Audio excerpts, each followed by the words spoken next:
साई राम। आज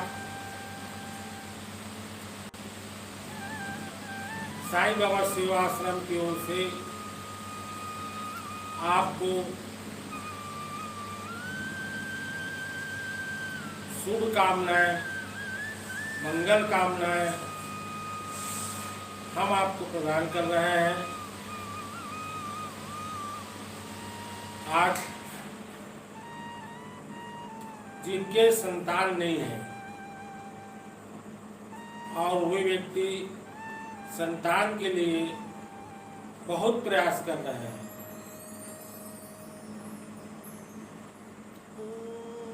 और उनको सफलता नहीं मिल रही है, आप इस साईं की चरित्र को अगर सुनेंगे और अपने जीवन में उतारेंगे, वह मालिक उन माँ बहनों की गोदी भर देगा, क्योंकि साईं साक्षात शिव है, सबका मालिक एक है। आज बहुत दिनों से इस विषय पर कई भक्तों का संतान प्राप्ति हेतु उपाय हमसे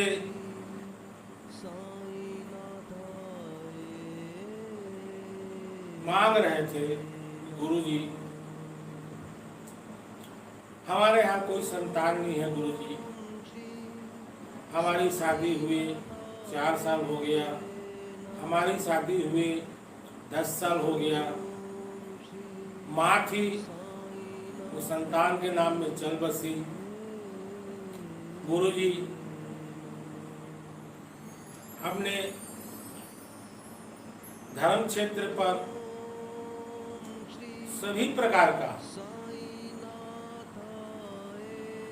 परोपकारी कल्याण और लोगों का भला कर रहे हैं। गुरुजी, हमने संतान के वास्ते कई मरते शिरडी गए और गुरु के महापर्व में गए, मगर आज 5 साल हो गया, 7 साल हो गया, हम सफलता की ओर प्राप्त नहीं कर रहे हैं। गुरुजी, मैं एक अच्छे पोस्ट में हूँ, मैं अच्छा वेतन पाता हूँ और हम पति पत्नी ईश्वर के नाम पर बहुत भाव रखते हैं,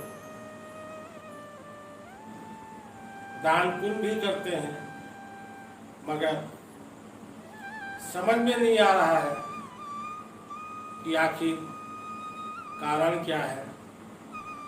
इन सारी बातों को लेकर आज श्री साईं बाबा का आदेश पर मैं आपके सामने साईं बाबा का चरित्र जन्म आपके सामने बताते जा रहा हूं। एक एक शब्द,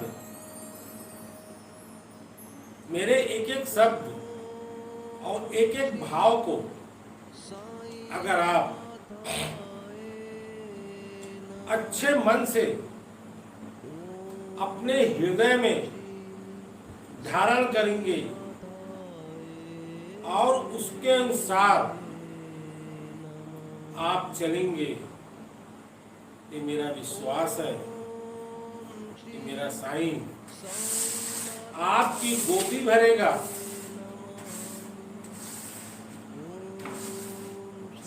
और आपको चमत्कार दिखाएगा। और बाबा, जिनके संतान ना हो उनकी झोली भर दे बाबा, ताकि तेरे आश्रम का नाम ख्याति प्राप्त हो। अच्छा मत कहा, आंध्र प्रदेश स्टेट पर एक गांव था जहां साईं चरित्र पर देवगिरी और देवगिरी अम्बा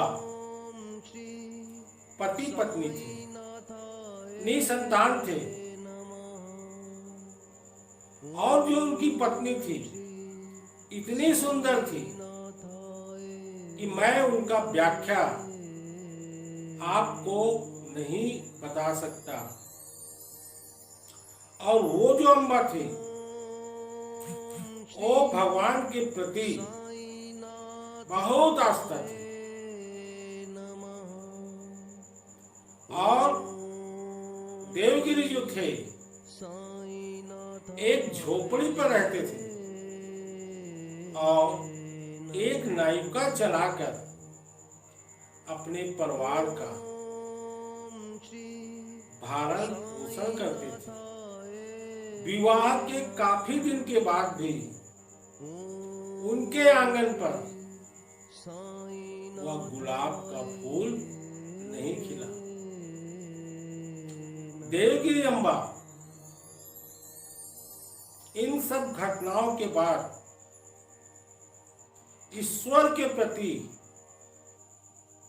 अपनी श्रद्धा और भक्ति को बरकरार रखी, उससे पीछे नहीं हटी। एक दिन पति या पत्नी आंगन पर बैठे हुए थे, तब देवगिरी ने कहा, अम्बा, मैं पेट के लिए नाव चलाता हूं, जात का नायिका हूं मैं, मगर तुम्हारे घर पर कोई भी अतिथि आता है, किसी रूप में आता है, ये मेरा आदेश है, उनका सम्मान करना, उनको भोजन कराना, उनकी सेवा करना। क्यों? ना जाने परमात्मा इस रूप में हमारे पास आ जाए। इतनी अच्छी शिक्षा उनके पति ने अपनी पत्नी अम्मा को दिए। एक दिन शाम के 7-8 बजे विशाल बादल, विशाल तूफान, विशाल आंधी, पानी, अब बिजली, इस भयानक तांडव किया कि देवगिरी ने अपनी अम्बा पत्नी को कहा कि मुझे एक डंडा दे दो और अंदर से रस्सी ले आओ ताकि उस नाव को मैं किसी वृक्ष पर बांध दूं, जिससे आंधी और तूफान पर वह नाव, जिससे हम जीवन यापना कर रहे हैं। मैं साईं बाबा से इस धाम की ओर से यह प्रार्थना कर रहा हूं कि बाबा, जिनके संतान न हो, इस चरित्र को सुनने से बाबा उनको संतान प्रदान कर। तू महान है, करुणा का सागर है। और पत्नी ने कहा कि देवनाथ, आप इस लोभ लालच में रात्रि के वहां मत जाइए, घर में आराम करिए, मगर जिससे व्यक्ति अपना जीवन यापना करता था, वह व्यक्ति उसके बिना कैसे रह सकता है। और वो व्यक्ति उस नदी के पास पहुंचा। पास पहुंचने के बाद पत्नी रात भर पति के वियोग पर नहीं सो पाई। 1 घंटा के बाद एक 75 साल का बुढ़ा